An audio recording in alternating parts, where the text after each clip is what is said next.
Alright, so I am back with another Dokkan video here, and Global just got data download. JP, I believe, is in maintenance right now.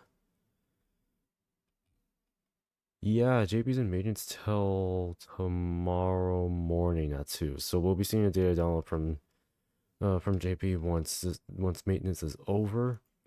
Global, y'all got some stuff coming in, of course. First thing I'm going to be talking about is the newest set of chapters, or new set of stages for the quest mode, with the new Dokkan Awakening for FRIEZA, which is an exchange unit. FRIEZA to cooler. Interesting.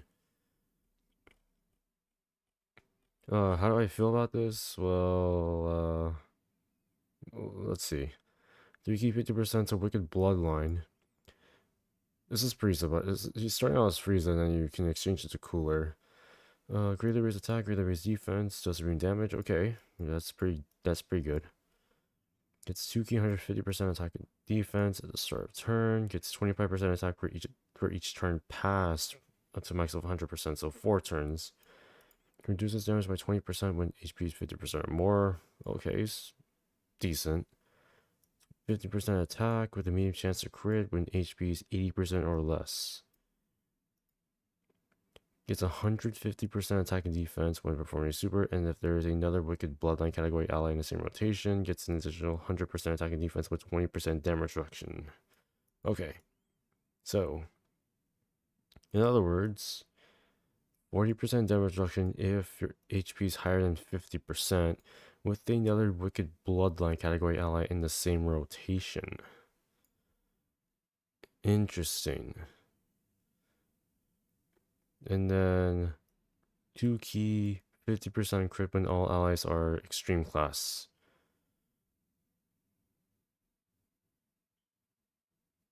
Okay,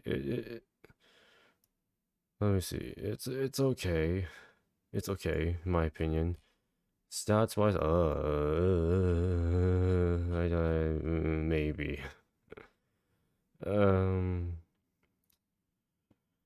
If this was 30 and this one was 30, or maybe like 40%, I would be fine with the stats, but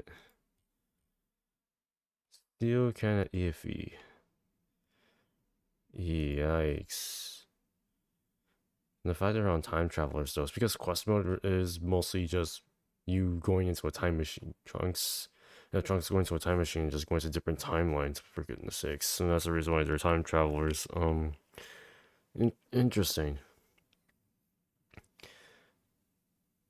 I'm not a big fan of this unit, actually. Well, on paper, with the passive skill, sure. I can see this work, but this is before the exchange, so it's gonna only be have to pay on the 5th turn from character's entry, or when HP is 50% or less. Okay, I'll take it. I'll take it. Just hope that you don't die by then. Links are great. The links are great. Yeah, they're pretty great actually. Nothing wrong with that. It's just I wish it was just higher damage reduction. That's the only thing I would say. Maybe giving him dodge might be the best bet, in my opinion, you know? You gotta give them dodge at least. When you exchange it to cooler... Oh. I feel like... maybe... Oh wait, what?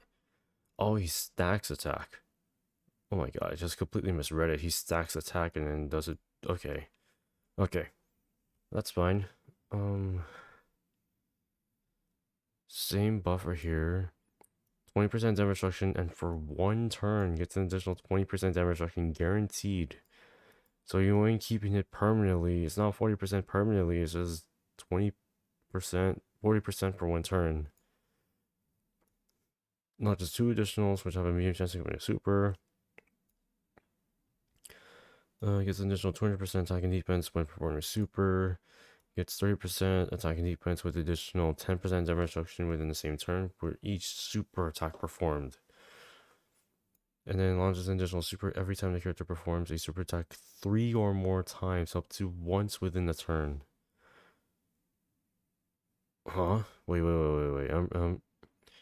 So he gets 40% for one turn when this unit enters after the active skill is used. Then once that turn is over, he then gets 20% damage reduction base. Then this resets because he gets 10% damage reduction for each super attack performed. This doesn't sound permanent. It sounds like he actually he has to it resets.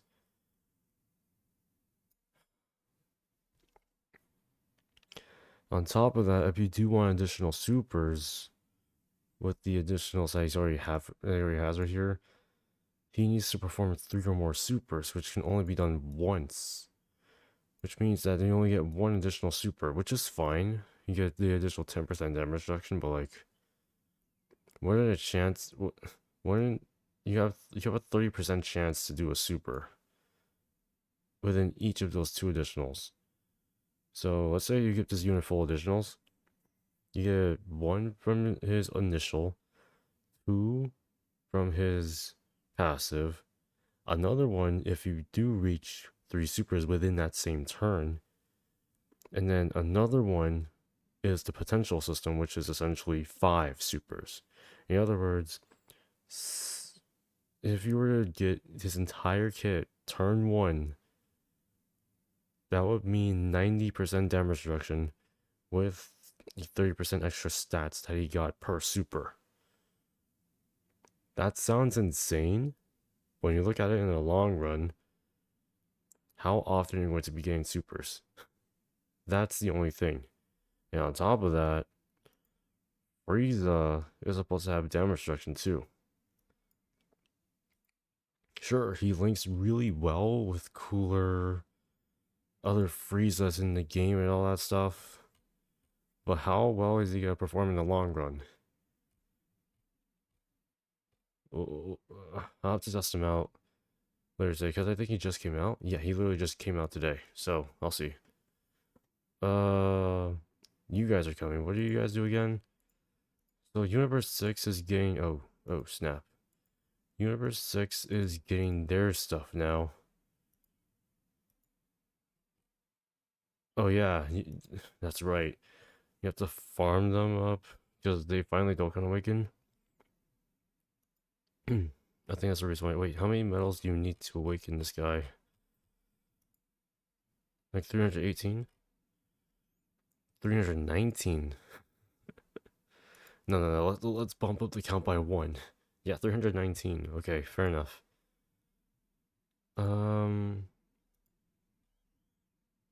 Yeah, I think I've talked about these units before. Maybe I have, maybe I haven't.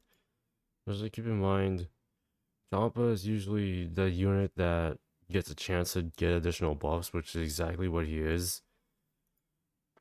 Hit, dodge, and all that stuff. He's pretty much the most well-balanced free-to-play unit in here. And then you have Selnel and Purina. These guys are just made to be either on the Mechans or Universe 6.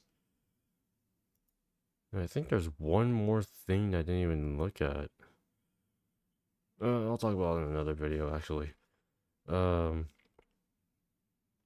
Yeah, these guys are in there. What else? EZAs. The sub EZ, they're actually technically main ECAs because they have their own event. I think they're all pretty good in my opinion.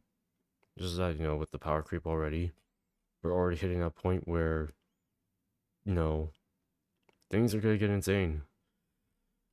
Let's see. I think there's one more character I do want to take a look at. Oh, Jiren, that's right. I don't. He's not part of this week's data download, but I'll talk about him anyways, because it has been confirmed that Jiren will be coming to global. Jiren is very good, in my opinion. I do like the way that he's built. Probably the biggest thing that you want to see is going into a standby, where he has 100% damage, or is it, see 50% damage reduction, and then 11% Damage reduction per key spray obtained. That's insane as hell, obviously. So, yeah, he's gonna be tanking pretty nicely, per se.